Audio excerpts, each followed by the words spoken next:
कटरा साहब बताइए भाई, लड़ाई जेजेपी भी लड़ रही है, आपसे ज्यादा मुखर होकर विश्नोई साहब बोलने लगे हैं। कल तक तो नहीं बोल रहे थे, एक दो दिन पहले तक इतना मुखर होकर बीजेपी के खिलाफ नहीं बोल रहे थे, कि ना बोल रहे हैं। अब यहां पर तीन पार्टियां हैं जो कि दमखम के साथ बोल रही हैं और चौथी आम आदमी पार्टी भी जोड़ ली है।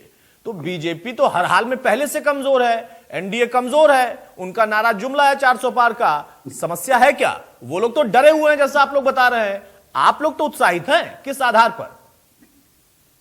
देखिए अतुल जी, थोड़ा इसको इस तरीके से समझना पड़ेगा आपको।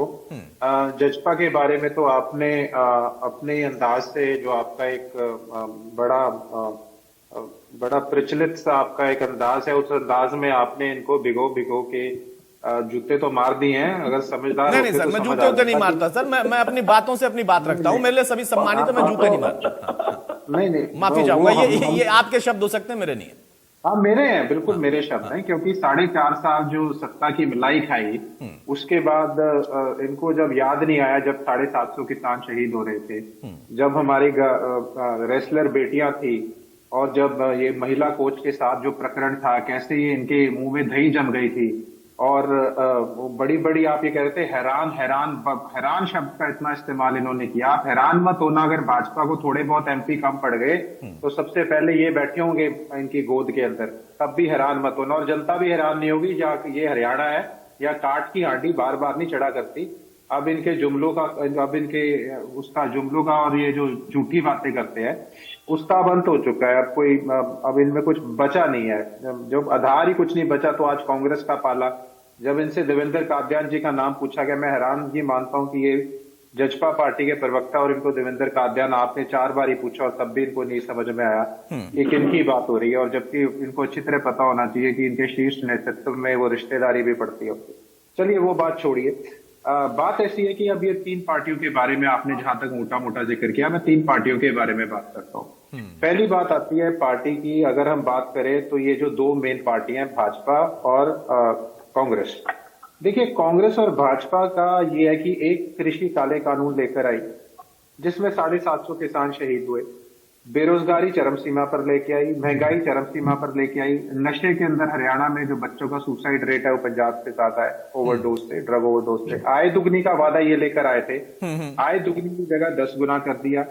कृषि से लेकर, दूध से लेकर, स्टेशनरी से लेकर हर चीज के ऊपर जीएसटी ना केवल लगाना, उसे बढ़ाना। सिलेंडर का भी जुमला दिया था, 5 राज्यों के चुनाव में 400 का देंगे, हरियाणा में आ चुका है, अगर आप दे सकते हैं कर दीजिए 1200 वाला 400।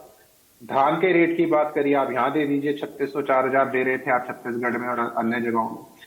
पेट्रोल डीजल की बात करें तो आपको पता है कि क्या हालत है। 33 से 35 लाख करोड़ रुपया ये एजेंसियां कमा चुकी है मुनाफे में। खाद की जहां तक बात आए, समय पर खाद नहीं, उस पर जीएसटी 50 किलो के कट्टे को पहले 45 का किया, फिर 40 का। एक के बाद एक घोटालों की झड़ियां इस सरकार में लगी, उसकी लिस्ट भी गिनवा दूंगा। उसके बाद ये वर्ग की बात करते हैं। देखिए, कर्मचारी वर्ग है वो आंदोलित है, सड़कों पर रहते हैं, चाहे क्लर्क हैं, चाहे इनकी ओपीएस की मांग है। किसान है, किसान एक एनसीआरबी का डेटा कहता है 31 किसान रोज सुसाइड कर रहे हैं। युवा है, युवा पूरा बेरोजगार है, नशे में है, कहीं इजराइल भेज रहे हैं उनको, बेचारे वैसे ही विदेशों में जमीन बेचकर जा रहे हैं मजबूरी वश। गरीब और गरीब हो गया, महिलाओं का किचन का बजट बिगड़ गया, फिर भी ये बात करते हैं 400 पार की। मैं हैरानगी मानता हूँ, ये 10 विधानसभा भी हरियाणा में जीत जाए वो भी अचंभे की बात नहीं होगी। एसवाईएल के ऊपर ये चुप्पी साधे रखते हैं, जहां जो इनकी पंजाब की यूनिट है वो नहीं कहती, और एमएसपी के ऊपर ये कानून बनाने को तैयार नहीं, C2+50 के फॉर्मूले से। उसके बाद कांग्रेस की बात आती है। कांग्रेस का जिक्र करना यहाँ इसलिए जरूरी हो जाता है कि कांग्रेस ने C2+50 जब लागू करने की बात आई, जिसके चेयरमैन हुड्डा साहब होते थे, 10 साल बैठे रहे चुप करके। एसवाईएल की बात आई, 10 साल चुप करके बैठे रहे, प्रेसिडेंशियल रेफरेंस के लिए भेज दिया।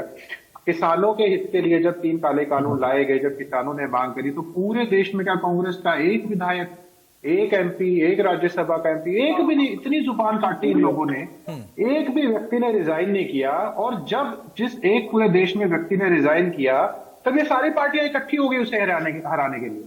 मतलब हैरानगी तो देखो, खुद तो नहीं किया, अगर इनमें से किसी ने रिजाइन किया होता तो मैं दावे के साथ कह सकता हूं इंडियन नेशनल लोकदल उसके खिलाफ कैंडिडेट उतारना तो बड़ी दूर की बात है, उसे जिताने के अंदर एक एक वर्कर लग जाता।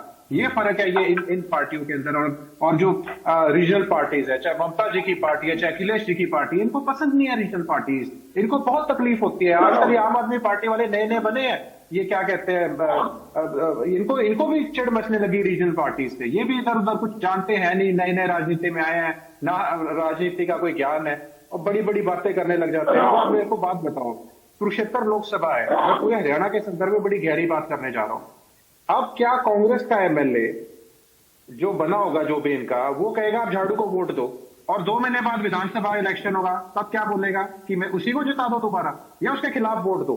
कहीं तो कोई स्टैंड होना चाहिए। इनका तो एसवाइएल के ऊपर ये स्टैंड है। एसवाइएल के ऊपर अकेला बात नहीं करूंगा कि भगवंत मान ने क्या बोला।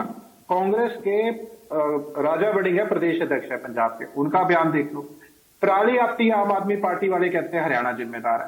पानी बाढ़ जब आई ज्यादा छोड़ दिया, कहते हैं दिल्ली को डुबाना चाहते हैं।